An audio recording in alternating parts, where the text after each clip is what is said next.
Joined now by our international correspondent, Alex Newman. Alex, thanks for joining us and Merry Christmas. Merry Christmas to you too. Thank you so much for having me, Duke. Well, this is file this story under Captain Obvious, right? We now know we have evidence anyway that shows that the decline of the American church, the decline of Christianity in this country, has nothing to do with media, has very little to do with culture wars. It has everything to do with what our kids are learning in the detestable public schools.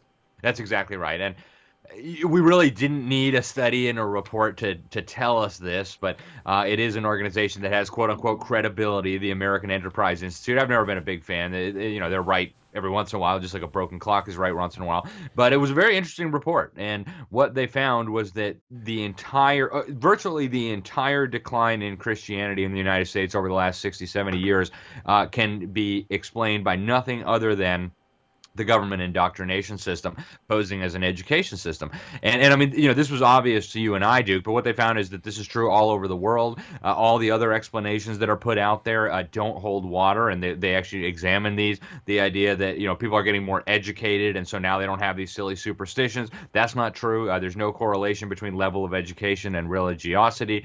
It's not the government welfare. Right now, people don't have to go to church or synagogue to get support when they're in hard times. It had nothing to do with that. And what they showed was that the relationship was perfect, right, between more and more government spending on secular education, where there's no mention of God. The children are taught that they just came from slime. There is no God. Science proves it. And the decline of Christianity. So. Yeah, I think that's right. As somebody who works inside a university, I have these conversations with my freshmen. We have a mandatory freshman seminar that every kid has to take, and we're still allowed some leeway in choosing what our theme is. For the last 8 years, I've been making my theme God or No God, and we read C.S. Lewis as our text. And of course, Lewis makes incredibly profound arguments why there is a God. And I'm always amazed at how completely untutored these kids. The idea that God might exist, the possibility that there could be something beyond materialism, nowhere in their education, from the time they're 5 years old to the time they've hit 20, when I get them as freshmen and sophomores, it's never dawned on them that there could be another explanation for life on this planet besides evolution. It's amazing how one-dimensional their education has been.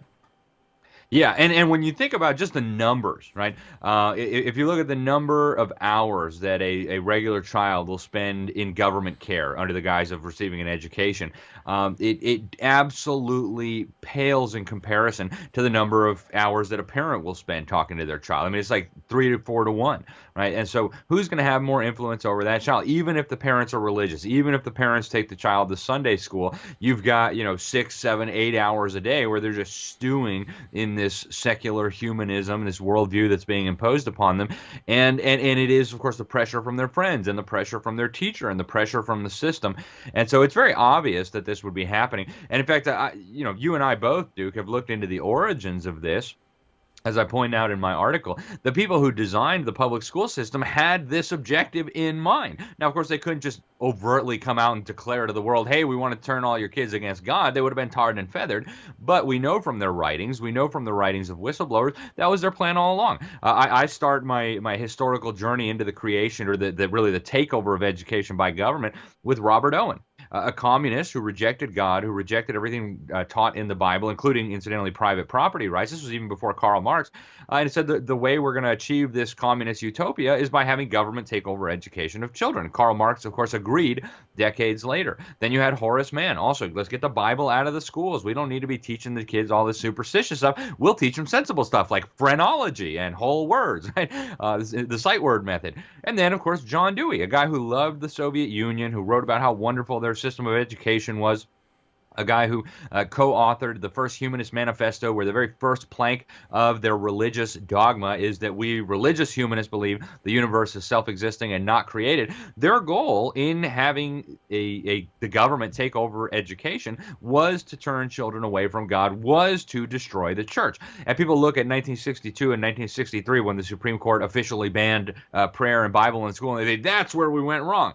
No. That just formalized a process that had begun decades earlier. If Americans had had a true education, if Americans had been brought up properly understanding their Constitution, properly understanding their Bible with a decent education, they never would have accepted it. That was really just the last nail in the coffin. It just kind of formalized what had already taken place, and that's what we're dealing with today. Well, what you said about parents is important because parents who misguidedly, and that's a huge number, 90% of American families who have kids send their kids to these public schools. They are not these are Christian moms and dads. So Christian moms and dads who send their kids to public school are not spending time in the evening telling their kids, hey, as a Christian, you need to challenge this. You need to not get suckered in by this. When your teacher says there is no God, if you can't fight back, but you got to keep your mind about what we're teaching you. In other words, Christian moms and dads who have public school kids are telling the public school kids that the public school is good. You go listen to your teachers, you be a good student. Meanwhile, these kids in the classrooms are getting Christianity completely shredded. And belief in God as a possibility is being completely shredded from those same public schools that they support in their families. You cannot have it both ways. We've said this for 10 years now, you and I, that if your kid is raised Christian, if you want to keep your kid Christian, you cannot put them in the public schools. And yet, parents are still doing it. Yeah, and I think the pastors deserve a huge part of the blame here, dude. They're so scared about offending a public school teacher in their congregation. They don't dare say anything that they're teaching kindergartners now to mutilate their genitals and take hormones. I mean, they're just cowards. They're just cowards. And what they need to realize, and I don't mean to sound too harsh or judgmental. I know you're scared your tithing's going to dry up. But what you need to understand, Pastor, is that if this continues, your church is dead anyway. We know from the Bible that the gates of hell will never prevail against the true church. So Christianity and the church will go on, but your congregation will die if you continue telling parents to allow their children to go be brainwashed in a government school. If the pastors, and you and I both, you and I spent a lot of time traveling, and you and I, all kinds of talks were set up for churches with you and me, and pastors nixed them, right? Because someone in the audience was a public school teacher, we can't have it. If you as a pastor can't stand up for biblical principles first and above all things, even to your own parishioners, maybe you do need to go the way of the dinosaur. Alex, thanks so much for the report. Merry Christmas to you and yours. Have a great holiday. Hey guys, most of you know that our little Dr. Duke show is being hidden and demonetized by the creepy crawlers at YouTube and Facebook. Sadly, this impacts our long-term ability to produce the kind of quality show that you've gotten used to. So we've decided to tackle the problem by launching our own new Patriot Club. Yes, for 99 tax-deductible dollars once a year, 99, you will not only keep our show going, but we'll ship you this fabulous stainless steel tumbler, etched with the American flag and the words, "Freedom never tasted so good." Visit patriotclub.us and become a Patriot member today. That's patriotclub.us to support our show and to drink from the font of freedom.